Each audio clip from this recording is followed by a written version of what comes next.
Bueno, primero dar las gracias por organizar estas jornadas universitarias de informática de la salud eh, y darnos la oportunidad un poco de hablar de esta nueva etapa o de esta nueva transformación de nuestra especialidad que hace que sea mucho más atractiva, ya que empieza a incorporar herramientas tecnológicas como son los escáneres para digital portaobjetos, como ocurrió en radiología, y nos permiten posteriormente aplicar herramientas de inteligencia artificial para procesar esa infinidad de datos que contienen esos cristales escaneados, ¿no? Por tanto, estamos en una nueva era de la medicina, eso es una evidencia, como ha ocurrido con otras especialidades de la imagen, como medicina nuclear, radiología.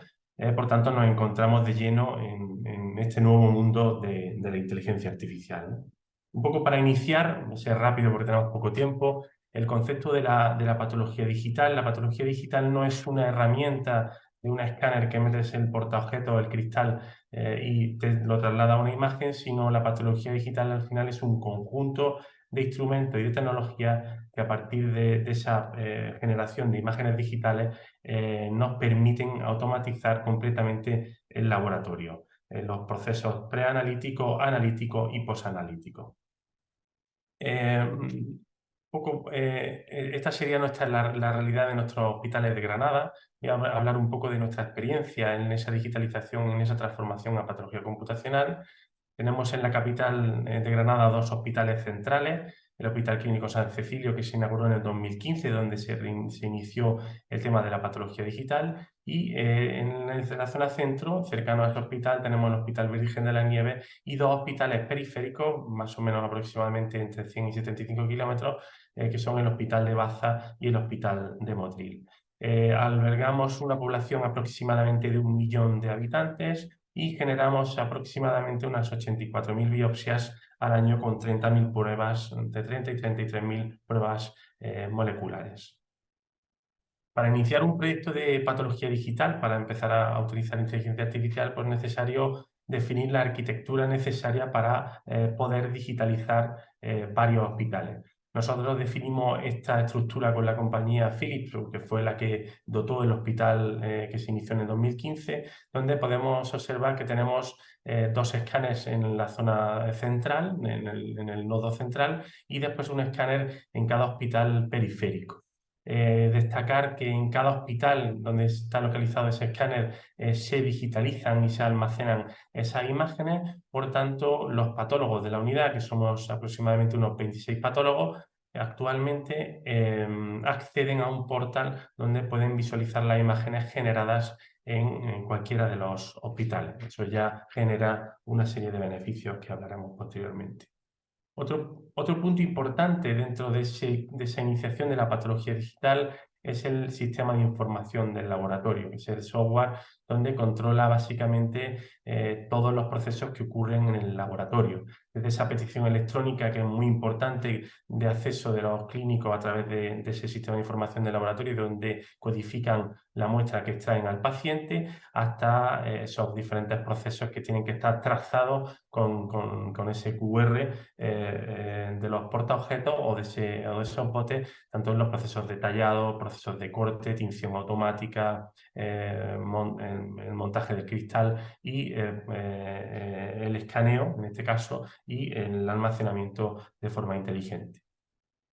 Nosotros cuando empezamos en Granada, ya hace ya unos años que fuimos pioneros a nivel europeo, casi mundial, pensamos en el 2016 que digitalizamos el 100% de la biopsia, pues tenemos una fase de preproducción donde hay que analizar un poco el hardware que hay que introducir dentro de ese proyecto de digitalización. En nuestro caso, pues se incorporaron dos pantallas con una CPU suficiente para que pudiéramos visualizar las imágenes, ¿no? La pantalla estaban en torno a 24 o 32 pulgadas. Después entra un elemento nuevo cuando se empieza a digitalizar, que en nuestro caso fue el escáner de Philips, que es el digitalizador. Ese es el que nos permite transformar ese estado físico de cristal en una imagen para poder después emplear inteligencia artificial, ¿no? Es importante destacar el componente humano para poder desarrollar estos proyectos y, en este caso, a nivel técnico, que es importante para que se puedan llevar a cabo. Dentro de esa fase de preproducción, sobre todo los patólogos me entenderán, hay diferentes secciones que puedes digitalizar de nuestra unidad. Nosotros en su momento empezamos solo con las preparaciones histológicas y inmunohistoquímicas, aunque en la actualidad ya tenemos digitalizado también la inmunofluorescencia y la citología líquida y no líquida con diferentes escáneres de diferentes proveedores. Lo importante en esa fase de preproducción de los escáneres es analizar esto en detalle, el tiempo de escaneo, porque así vas a poder determinar cuántos escáneres va a necesitar, el aumento para poder ver esas preparaciones que sea similar al microscopio, el flujo continuo y la capacidad de esos escáneres y, por supuesto, evaluación de los errores de los escáneres. El aumento, obviamente, siempre el mínimo sería el por 40, un aumento de 0, empezamos ya a no decir el aumento del escáner, sino la unidad por píxel, micras por píxel, que son 0,25 micras por píxel. El tiempo de escaneo es importante analizarlo en las unidades, calcular vuestros centímetros cuadrados y, en función de las características de ese escáner y la velocidad de escaneo de 1,5 por 1,5 milímetros, pues defines cuántos escáneres puedes meter en la unidad para que sea factible una digitalización, ¿no? En nuestro caso hicimos una prueba con prácticamente 10.000 cristales con diferentes técnicas y diferentes subespecialidades para definir un poco las necesidades de nuestro servicio. En este caso es flujo continuo, quiere decir que los escáneres no se paran prácticamente en 24 horas en la unidad y puedes ir alimentando el escáner con cristales para poder digitalizarlo todo. En nuestro caso, la capacidad de cada escáner son 300 cristales, pero hay diferentes formatos de escáneres hoy en la actualidad que nos permiten digitalizar hasta 1.000 cristales en un mismo escáner. Muy importante, una vez que tenemos ya definido la estructura, definido el LIS y definido el proveedor de escáner, es importante, un caballo de batalla importantísimo, que es la integración en los flujos de trabajo. En este caso nos tocó un poco de conejillo de indias, porque en la época de 2016 no estaban actualizados los sistemas de información del laboratorio, por tanto tuvimos que hacer una integración casi desde cero para poder integrar las imágenes con el sistema de información del laboratorio. Tener claro las características de integración que dan los proveedores, tanto del LIS como el IMS, porque va a facilitar muchísimo el flujo de trabajo. Nosotros a su izquierda tenemos las funciones implementadas y en curso las funciones de integración bidireccional entre ambos, que en algunos casos ya se ha realizado. Esta fue nuestra evolución de escaneo durante las semanas que estuvimos digitalizando en el 2016, cuando ya culminamos prácticamente a finales de septiembre o septiembre la ¿Será el digitalización enlace? ¿Querés que ponga el enlace de nuevo? de nuestra unidad. Aquí veis una imagen que ya ponemos de celebración cuando estuvimos ya digitalizados 100%, con picos de escaneo prácticamente de 1.000 cristales en aquella época. Ahora tenemos muchísimos más, ¿no?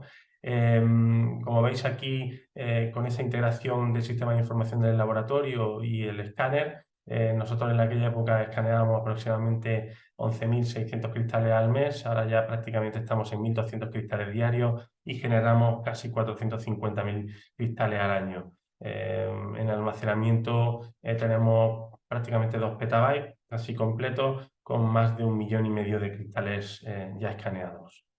Este sería un prototipo de un despacho. Por ejemplo, en mi despacho nosotros ya no utilizamos microscopio y somos prácticamente como los radiólogos, viendo la imagen histológica o citológica en la pantalla.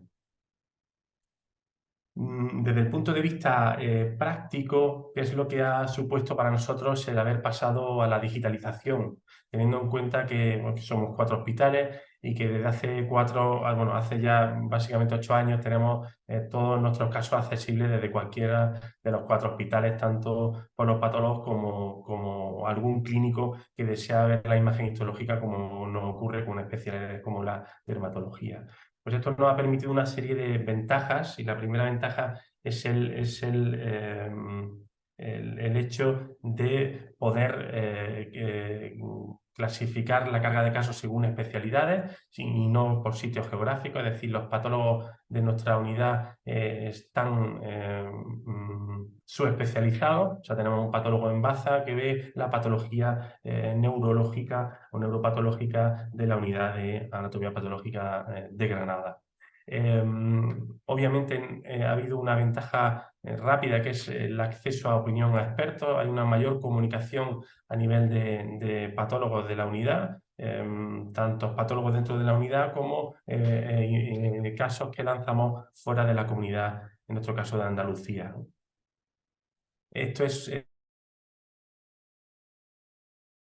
patólogo me entiende, el acceso a biopsias antiguas. Cuando te piden revisar una biopsia antigua, nosotros tenemos cargado en el programa y a golpe de botón o de ratón podemos localizarla y visualizarla. Por lo tanto, hay un beneficio en todo esto, ¿no? Y quiere decir la mejora en el diagnóstico. Nosotros hacemos unas mediciones mucho más precisas, que antiguamente con el microscopio eran bastante complicados, y con una cuantificación en patología digital, sin contar con la mejora en la patología computacional de cuantificación o de reconocimiento de patrones o de modelos predictivos de enfermedad.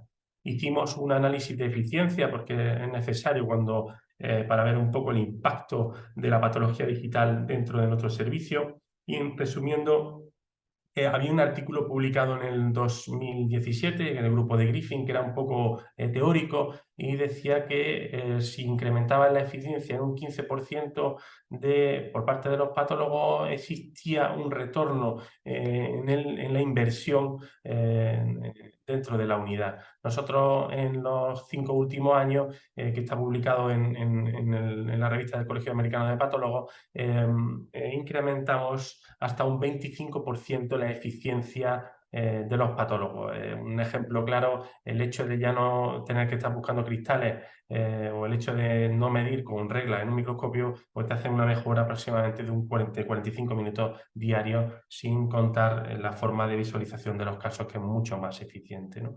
Una vez que tenemos esa digitalización realizada en la unidad, el siguiente paso, y lo tenemos orquestado a través del sistema de información del laboratorio, el siguiente paso era el acceso a esa patología computacional. Nosotros iniciamos diferentes proyectos desde el 2017 de patología computacional, pero en el 2020 iniciamos con estos 3 actores de compañías de escáneres del sistema de información del laboratorio nuestro, que es ANAPAD, y de la compañía Celsia, que es nuestro proveedor de inteligencia artificial. Intentamos orquestar un proceso de forma integrada y automática para no tener que lanzar uno a uno la inteligencia artificial en nuestro servicio. Un poco para entender esto, por qué estamos hablando de inteligencia artificial y patología computacional en medicina. Si nos fijamos en las diferentes etapas históricas de la medicina, desde la etapa humoral, orgánica, tisular, a esa etapa más reciente de etapa celular y molecular,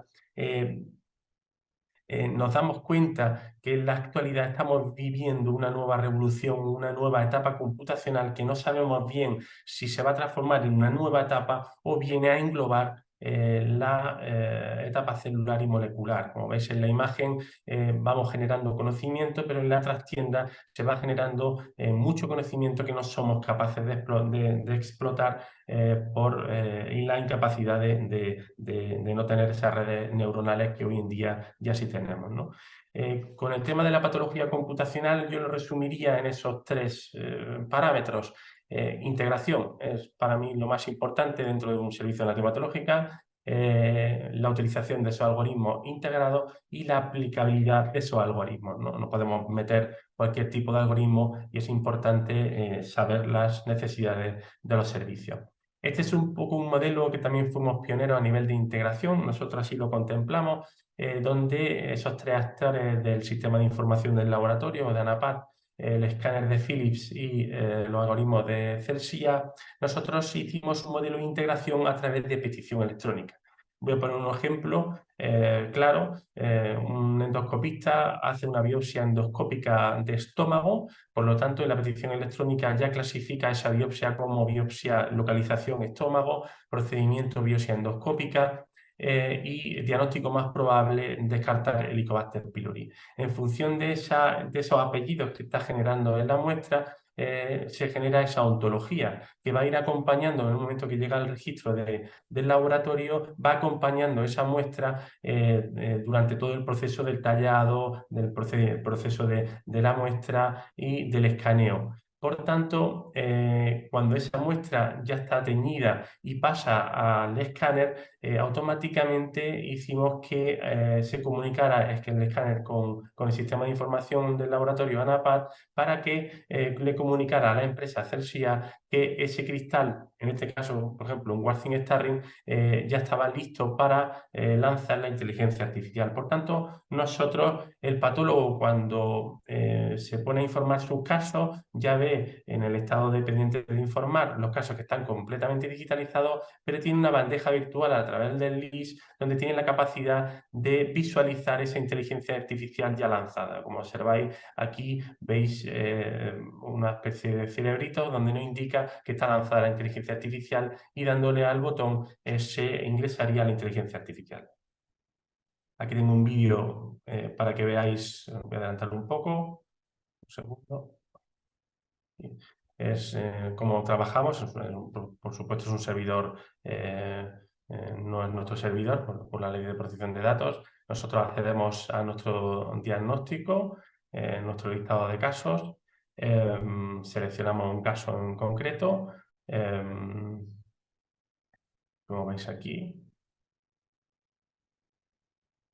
Ya nos aparece toda la información de la muestra, los datos clínicos de la muestra, nos metemos en la zona de la batería virtual y de ahí accedemos directamente al visualizador de inteligencia artificial. Por tanto, el patólogo simplemente tiene que apretar un botón, visualizar que hay Helicobacter pylori y de forma automática nosotros integramos, bueno, depende un poco del algoritmo, eso ya se discutiría en otros foros, si a alguien le interesa, pues que me lo comunique, integramos esa información dentro del diagnóstico del LIS de forma automatizada y también la codificación del Helicobacter pylori. Por tanto, el patólogo en ese caso solo validaría la técnica de Helicobacter pylori.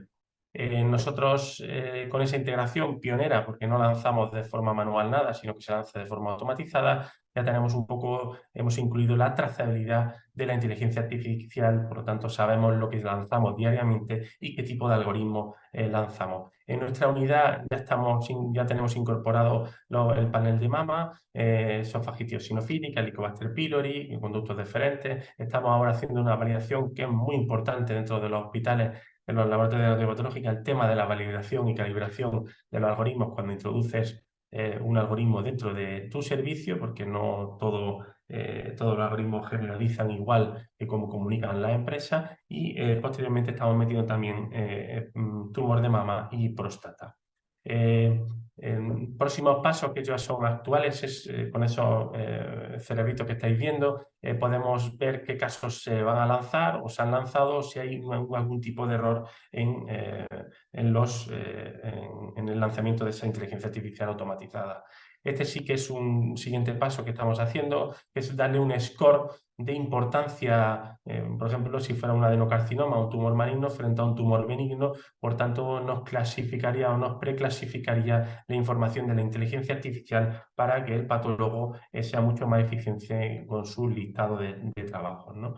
Y estamos incorporando ya una información de los datos clínicos y datos genéticos dentro de los algoritmos de modelos predictivos que estamos realizando en la actualidad a nivel de investigación. Aquí os pongo el último artículo que hemos publicado en el grupo Lancet de patología computacional del 2030, donde intentamos hacer una foto de cómo van a ser los laboratorios de anatomía patológica dentro de prácticamente 5 o 6 años. Pensamos, obviamente todos los laboratorios no van a estar así, pero sí que tendrá que existir un laboratorio, por lo menos un hospital en cada país que sea un líder y vaya cumpliendo un poco los ítems que se proponen en ese artículo. Como me da tiempo, voy a hablar de análisis de eficiencia, que es importante cuando hagáis un algoritmo. Nosotros estamos haciendo prácticamente en todos los algoritmos el análisis de eficiencia, por qué metemos ese algoritmo, qué ganamos en ese algoritmo. Y en este caso fue el Helicobacter pylori, donde hicimos un estudio con diferentes participantes, especialistas en anatomía patológica, pero no especialistas como pueden ser técnicos, incluso un biotecnólogo. Se le dio una formación específica de detectar bacterias, que no es una patología compleja de realizar, y hicimos una comparación entre los profesionales de patología digital y en los mismos profesionales comparando o ayudado con inteligencia artificial. Aquí, como podéis observar, vemos que los patólogos en 60 casos consecutivos tardaban aproximadamente unos 72 minutos en hacerlo con patología digital, pero con la herramienta de inteligencia artificial aproximadamente tardaban 8,5 minutos. El residente prácticamente se aproximaba al tiempo de diagnóstico del patólogo, pero lo que era asombroso era el técnico de anatomía patológica que participó, e incluso un biotecnólogo que no tiene nada de experiencia en imágenes de anatomía patológica, pues con la ayuda de la inteligencia artificial aproximadamente se acercaba al especialista de inteligencia artificial, incluso con una discordancia de diagnóstica inferior en el caso de los residentes. Por tanto, en este caso concreto ha existido un análisis de eficiencia de este algoritmo aproximadamente, que es una bestialidad, que es en torno al 93-98% de eficiencia con estas herramientas. Por lo tanto, se nos plantea o se nos abre otro melón en el sentido de que pueden abrirse competencias a profesionales que no son médicos patólogos, sino que son técnicos y ayudados de inteligencia artificial, pueden ser igual de buenos, incluso mejor que un patólogo especialista. Lo que nos resultó también muy grato fue que nos transmitía los participantes que tenían una mayor seguridad en el diagnóstico y una cosa que nos pasó también en detectar aquellos casos dudosos que originó una sesión complementaria para definir esos casos complejos de identificación del Helicobacter pylori.